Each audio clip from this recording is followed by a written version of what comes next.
Assalamualaikum warahmatullahi wabarakatuh. Selamat sore.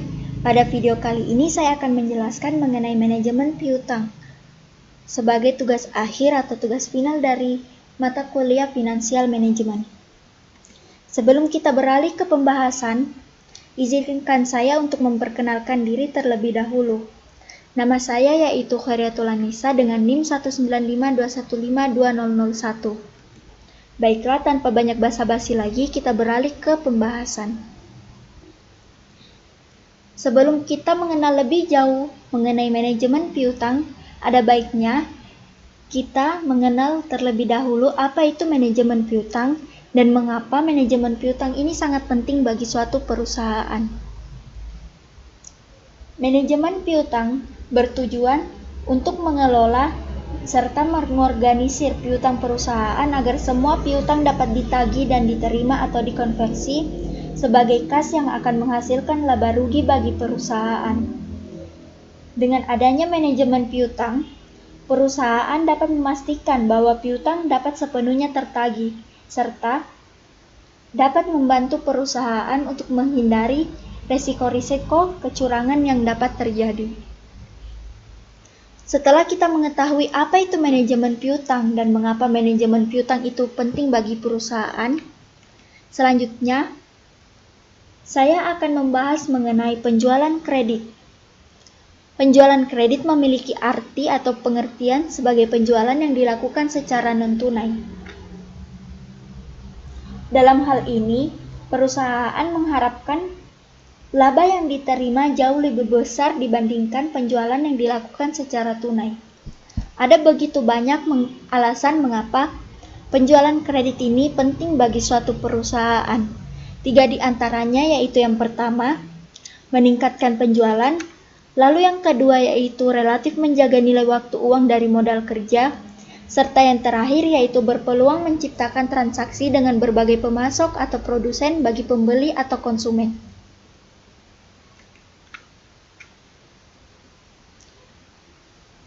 Selanjutnya yaitu yang akan saya jelaskan mengenai jenis-jenis kredit. Jenis-jenis kredit sendiri terbagi atas 6 jenis, yaitu yang pertama kredit modal kerja, lalu yang kedua yaitu kredit investasi, yang ketiga kredit konsumtif, yang keempat kredit jangka pendek, yang kelima yaitu kredit jangka menengah, dan yang terakhir yaitu kredit jangka panjang. Yang akan saya jelaskan pertama kali yaitu kredit modal kerja. Jenis kredit yang satu ini biasanya dimanfaatkan sebagai modal kerja atau modal untuk membangun dan mengembangkan usaha.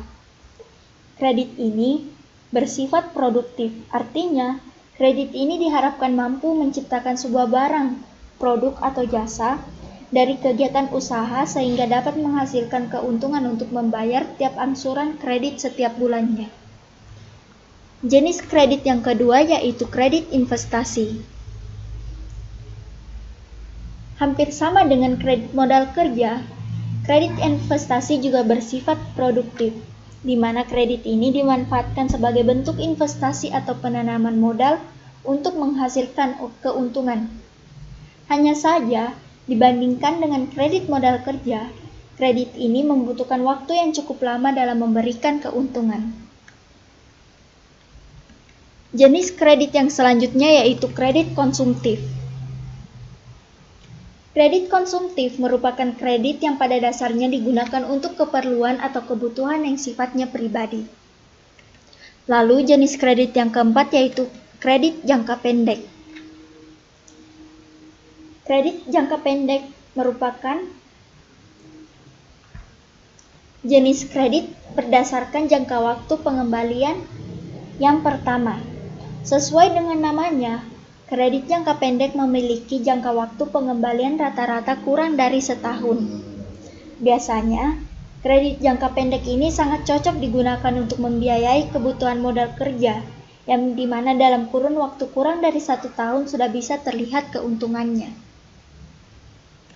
Jenis kredit yang kelima yaitu kredit jangka menengah. Kredit jangka menengah membutuhkan waktu kurang lebih 3 tahun untuk bisa melakukan pengembalian kredit. Dan tentu saja kredit ini sedikit lebih lama dibandingkan dengan kredit jangka pendek. Seringkali kredit jangka menengah ini digunakan oleh pengusaha yang bergerak di sektor usaha kecil menengah atau yang biasa kita kenal dengan sebutan UKM. Jenis kredit yang terakhir yaitu kredit jangka panjang. Sedikit lebih lama dibandingkan kredit jangka pendek dan kredit jangka menengah. Jangka waktu pengembalian kredit jangka panjang ini bisa sampai 5 tahun atau bahkan lebih. Kredit jenis ini biasanya lebih cocok digunakan untuk kredit investasi pada pembelian mesin-mesin atau alat-alat berat perusahaan.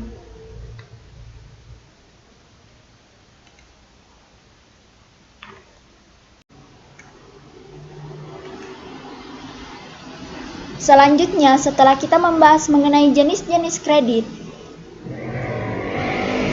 saya akan menjelaskan mengenai perhitungan kebutuhan kredit. Dalam hal ini, kita mengenal dua jenis rumus, yaitu rumus yang pertama, bunga per bulan, dengan rumus P dikali I dikali T per JBP. Lalu rumus yang kedua yaitu pokok pinjaman yang harus dibayar, yaitu P per JPP. Dengan I sama dengan suku bunga per tahun atau per bulan, T sama dengan jumlah tahun jangka waktu kredit, JPP atau jumlah bulan dalam jangka waktu kredit, dan yang terakhir yaitu P, total pinjaman atau pokok pinjaman. Untuk lebih mengerti mengenai materi ini, saya akan memberikan satu contoh soal atau contoh kasus.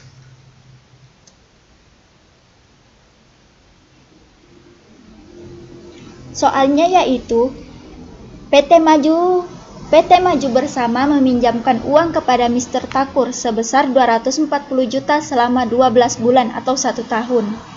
Untuk pinjaman tersebut, Mr. Takur diberikan bunga pinjaman sebesar 5% per tahun. Pertanyaannya, berapa yang harus dibayar oleh Mr. Takur kepada PT Maju Bersama? Jadi, di sini diketahui total pinjaman atau pokok pinjaman atau P sama dengan 240 juta. Selanjutnya itu jumlah tahun jangka waktu kredit atau T sama dengan 1 tahun, JPP sama dengan 12 bulan, dan suku bunga per tahun atau I sama dengan 5%.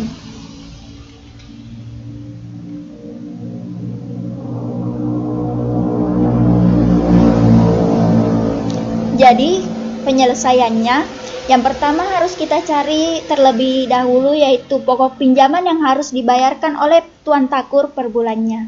Caranya dengan yaitu dari rumus awalnya yang tadi, yaitu yang ini bunga per bulan, maksud saya pokok pinjaman yang harus dibayar sama dengan P per JPP. Jadi kita masukkan nilai-nilai yang telah kita ketahui. P-nya sendiri atau total pinjaman sendiri yaitu 240 juta dan JPP atau jumlah bulan dalam jangka waktu kredit sama dengan 12. Jadi didapatkan hasil 20 juta per bulan. 20 juta per bulan sendiri didapatkan dari hasil bagi 240 juta dibagi 12 bulan. Maka didapatlah hasil 20 juta per bulan. Yang selanjutnya akan kita cari yaitu bunga yang harus dibayar per bulan oleh Tuan Takur. Dengan rumus P kali I kali T per JPP. P didapat dari soal yaitu total pinjaman atau pokok pinjaman sebesar 240 juta. Lalu I atau bunga per bulan. Dari soalnya kita dapat tadi di sini 5% per tahun dikali 1 yaitu didapat dari T yang merupakan jumlah tahun jangka waktu kredit per 12 sendiri adalah JPP atau jumlah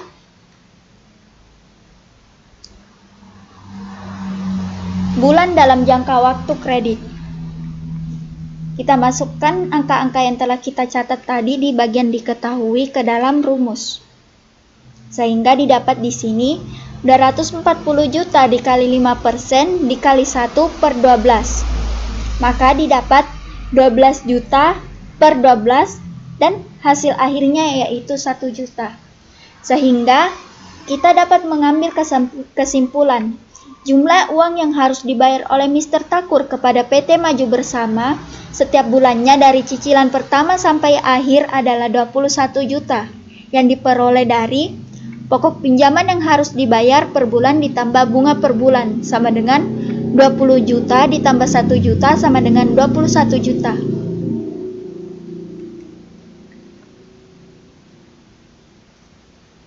Setelah kita mengetahui cara menghitung kebutuhan kredit, selanjutnya saya akan menjelaskan mengenai analisis kredit.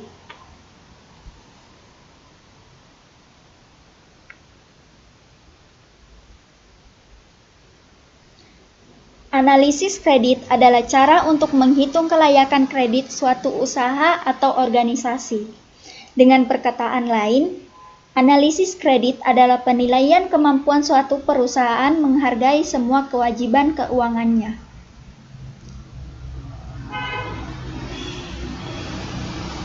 Tujuan utama dari analisis kredit adalah untuk memperoleh keyakinan apakah nasabah tersebut mempunyai kemampuan atau kemauan dalam memenuhi kewajibannya kepada pihak pemberi kredit secara tertib, sesuai kesepakatan dengan pihak kreditur.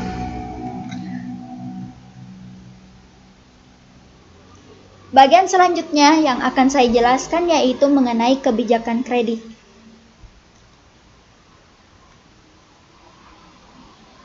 Kebijakan kredit sendiri adalah perencanaan mengenai tindakan yang disusun oleh pemimpin atau pimpinan yang menyangkut penjualan barang atau jasa suatu perusahaan secara tidak tunai atau kredit. Komponen kebijakan kredit menurut Imade Sudana pada tahun 2002 meliputi yang pertama yaitu syarat penjualan, yang kedua yaitu analisis kredit seperti yang tadi saya jelaskan sebelumnya, lalu yang terakhir yaitu kebijakan penagihan piutang.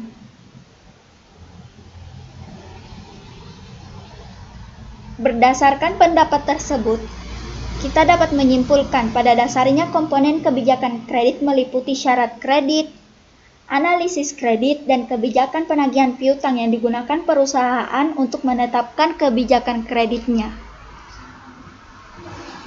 Setelah kita mengetahui mengenai kebijakan kredit, saya akan menjelaskan mengenai kebijakan pengumpulan piutang. Menurut Lukman Syamsuddin pada tahun 2007 mengemukakan kebijakan pengumpulan piutang sendiri.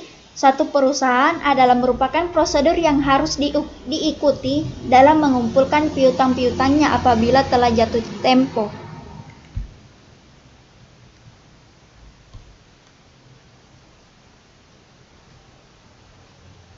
Dalam manajemen piutang dan pinjaman, kita mengenal dua istilah yaitu kredit macet dengan likuiditas. Sebenarnya apa sih kredit macet itu dan likuiditas?